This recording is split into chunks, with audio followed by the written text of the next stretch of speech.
Today, we are going to walk through one of the most intense, high-stakes situations you could ever face, a serious medical emergency. We're going to break down the exact steps to take, from those first critical seconds all the way to the final report that actually makes the entire system safer for everyone. So let's jump right in.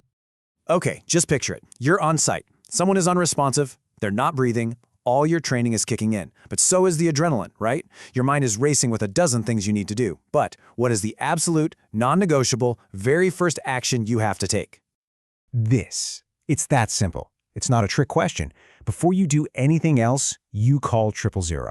That one single action starts the clock on getting professional help on the way. Everything else you do, as important as it is all about managing the situation until they can get there. So you've made the call. Help is on the way. Now what? Well, in this critical moment, your response has to be guided by a really clear process. And that entire process, believe it or not, relies on one central document. And this is it. Your incident report form. Now I know, it might just look like paperwork, but in the middle of a crisis, this thing is your roadmap and your record. It becomes the single source of truth. And see where it mentions the communications log? That little section is your real-time diary of the event, and it is absolutely crucial. We'll see why in a second. All right, let's get practical.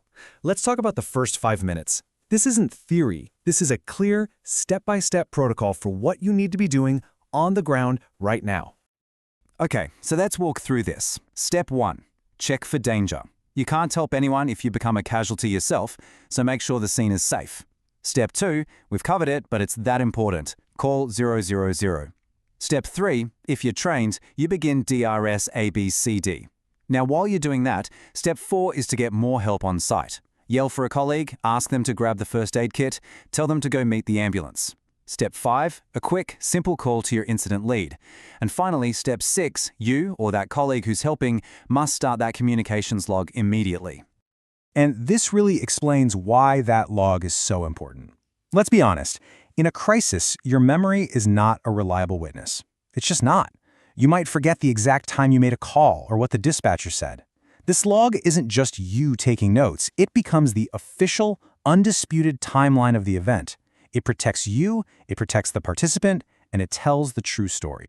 So, the immediate physical response is underway. Now, the focus shifts just a little bit to capturing the details. This is where you start to transform the chaos of the moment into a clear, factual record. You know what's great about this is how simple the information is when you just break it down. Take a look at this example.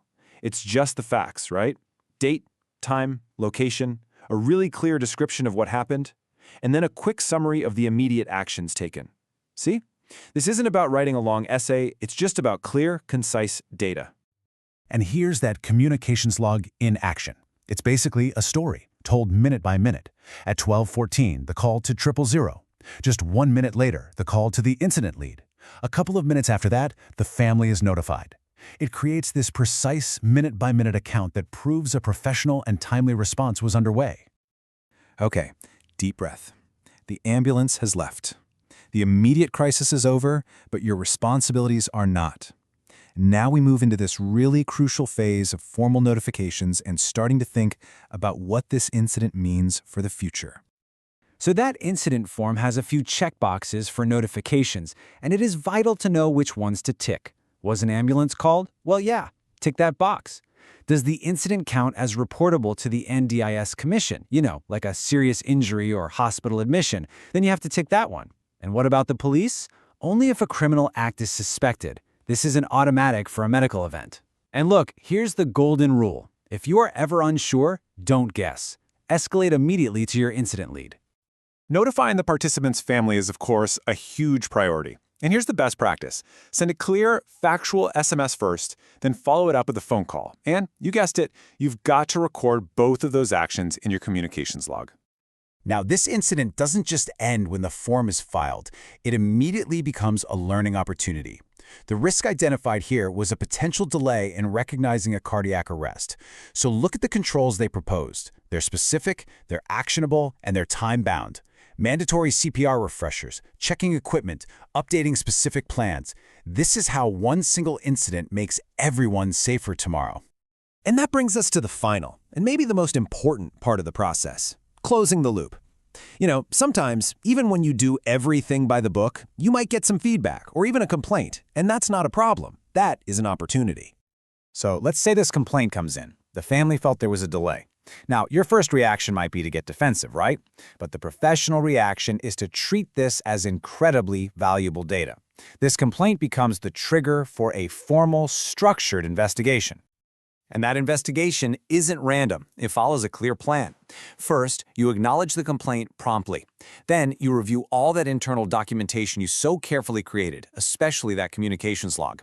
You might even look at external records, like the ambulance dispatcher's call log. The goal here is a full, fair investigation, all completed within 30 days.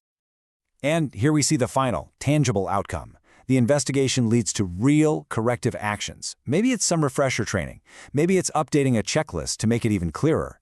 The main point is, these aren't just suggestions floating around. They are formally logged in the risk management plan as new controls. That complaint has directly led to a system-wide improvement. So when you boil it all down, it comes to this. That incident report form you started filling out in the middle of a stressful crisis, it's not just paperwork to be filed away and forgotten. It is the very tool that lets you analyze, learn, and improve. It's what closes the loop, turning a moment of crisis into a genuine catalyst for positive change. So when you think about incident reporting, try not to see it as the end of a bad event. See it as the beginning of getting better, getting stronger, and getting safer. The real question isn't just what to do during an incident, but what will you and your team learn from it afterwards?